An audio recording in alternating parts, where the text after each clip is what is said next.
Washington. CNNOn Monday, Senate Majority Leader Mitch McConnell went there in regard to the candidacy of embattled former Alabama State Supreme Court Chief Justice Roy Moore. "I think he should step aside," McConnell said of Moore, the Republican Senate nominee who is facing accusations from 4 women that he pursued relationships with them when they were teenagers, one as young as 14 and he was in his early 30s.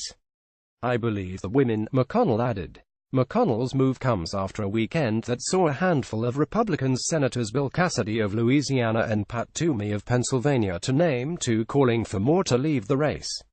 The political reality of Moore and Alabama is that McConnell's decision will have approximately zero effect on the Republican Senate nominee's calculation as to whether to stay in the race or leave it before the December 12 general election.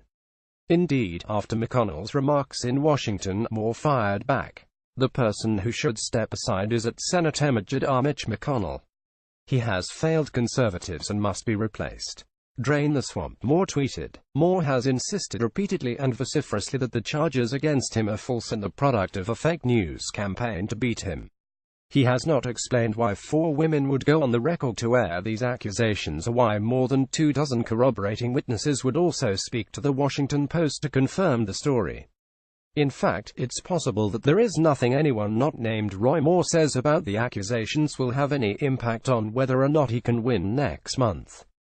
But, if there is anyone who can make a difference, it's President Donald Trump. Trump is extremely popular in Alabama and despite endorsing Moore's GOP opponent in the primary and runoff, carries real weight in the state. Moore ran in the primary promising to support Trump's in Washington. "Don't let anyone in the press let you think that because he supported my opponent I do not support him and support his agenda," Moore said after winning the primary. So far, however, Trump, who has been traveling in Asia since the news broke, has not been willing to say all that much on Moore. "I've been with you folks so I haven't gotten to see too much," Trump said when asked about the allegations against Moore during a press gaggle on a flight in Vietnam over the weekend. "And believe it or not, even when I'm in Washington and New York I do not much television. I know they like to say, people that don't know me like to say I television."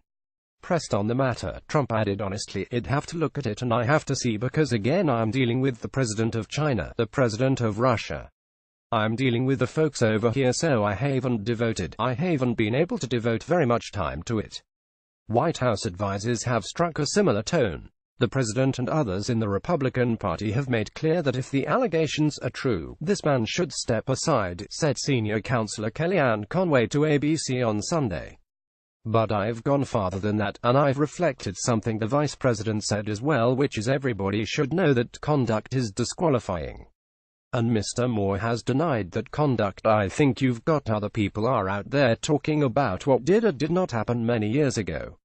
It appears that there is a significant issue here that needs to be addressed," said Treasury Secretary Steve Mnuchin on CBS. "You get the idea. Everyone in Trump's orbit is in a holding pattern until Trump gets back from Asia on Wednesday, at which point it will become much harder for him to say he doesn't know enough about the Roy Moore situation to offer an opinion. It's hard to imagine Trump says nothing about Moore. But what he will say is harder to predict than you might think. A typical president, say George W. Bush, would likely have already issued a call for Moore to withdraw his name from the race due to the seriousness of the accusations and the fact that Moore's defense has been nothing more extensive than to say this is all fake news. But Trump is no typical president. Trump has actively waged a campaign against the media since he began running for president in June 2015. He has claimed credit for coining the term fake news. He identifies with Moore's outsider persona and vilification of the political establishment, the same establishment who didn't take Trump seriously and then actively worked to keep the GOP nomination from him in 2016. Steve Bannon, Trump's chief strategist during the campaign and his sort of spirit animal in terms of approach to politics and politicians, remains an active Moore supporter. And Trump may well be once bitten, twice shy when it comes to crossing Moore. Running counter to Trump's natural anti-media and anti-establishment instincts is the fact that pressure in Washington from the likes of McConnell and his ilk will mount on the president to say something more about Moore from, roughly, the second Air Force One touches down on Wednesday. It's possible Trump won't care about that pressure. But remember that he needs McConnell to carry his tax reform measure over the coming weeks, and he needs the rank-and-file Republicans in the Senate, many of whom are expressing increasing alarm about more, to vote for the package if he wants to have a major legislative accomplishment completed or close to completed before 2018 begins. Of course, it's entirely possible that Trump urges more to get out and more refuses. But, for Republicans looking for some way out of this slow-motion political car crash, Trump is the last, best hope. And the prospects should scare every establishment Republican out there.